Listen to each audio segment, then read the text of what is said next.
David, I don't want to say anything too much about the person who's going to speak to us next, Christina Taylor, other than please listen to this story and think about it. Christina.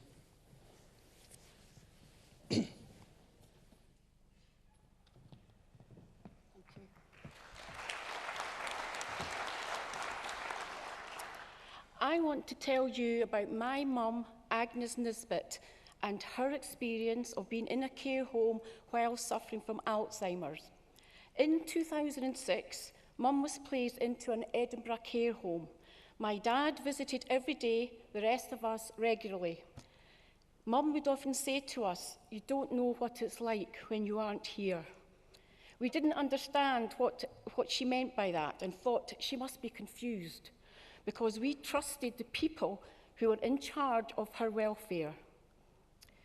In 2007, I got a job at the home, which was owned by a very large international company. I now had a job and could keep an eye on my mum. My first days were a huge shock to me. I had no idea of the stresses the staff worked under. Understaffing prevented the delivery of good care. Residents asking to go to the toilet told they couldn't be taken because no one was free to assist them. There was always a lack of gloves and protective aprons. Many carers hid supplies in their lockers. Residents not receiving help at meal times, leading to some being malnourished and dehydrated. Residents who had soiled themselves had to wait because no one was available to assist them. Others wanted to get up and walk, but were put back into their chair. Most staff try to do their best for the people in their care. But isn't it shocking that most are paid around the minimum wage? And sadly, it's often these staff who get the blame for poor care. But in my experience, it's the senior managers and the directors who make it impossible for staff to provide a better quality of life for the residents. I saw nurses and carers exhausted and close to breaking point.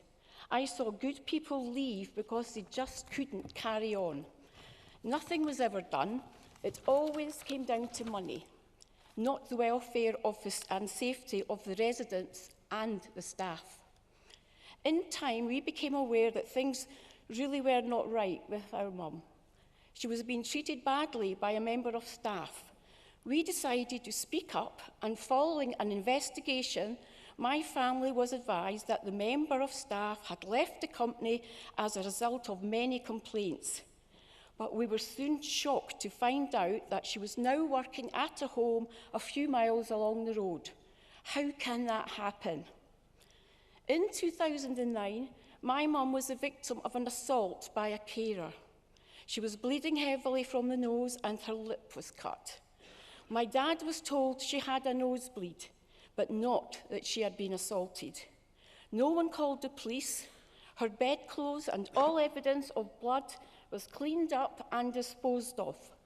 The area manager responsible, again, has left the company, but is now employed with another care company. Where is the protection for people like my mum? Our case eventually went to trial, and the accused was found not guilty. We feel let down by the care home, the police, the care inspectorate, and finally the justice system. So what are my reflections on all of this? There is a culture of bullying and cover-up within the system. The regulatory system is not fit for purpose. Large companies put profit before the welfare of residents and their staff. Staff are often treated with contempt, and if you do speak up, you are labelled a troublemaker. Stress and sickness is a huge issue in the workplace as well. There is frustration at the inability of the care inspectorate to really protect people. I finally left employment in 2013 because I was ill with stress, disillusioned and frustrated with what I was seeing.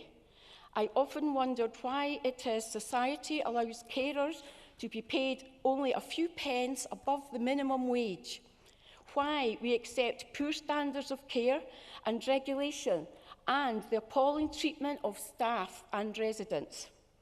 I hope this conference today can be the start of something big, something new, and something radical, because that is what is needed. I would like to dedicate my speech today to my late mum. We won't forget you, Mum, and we will continue our fight. Thank you.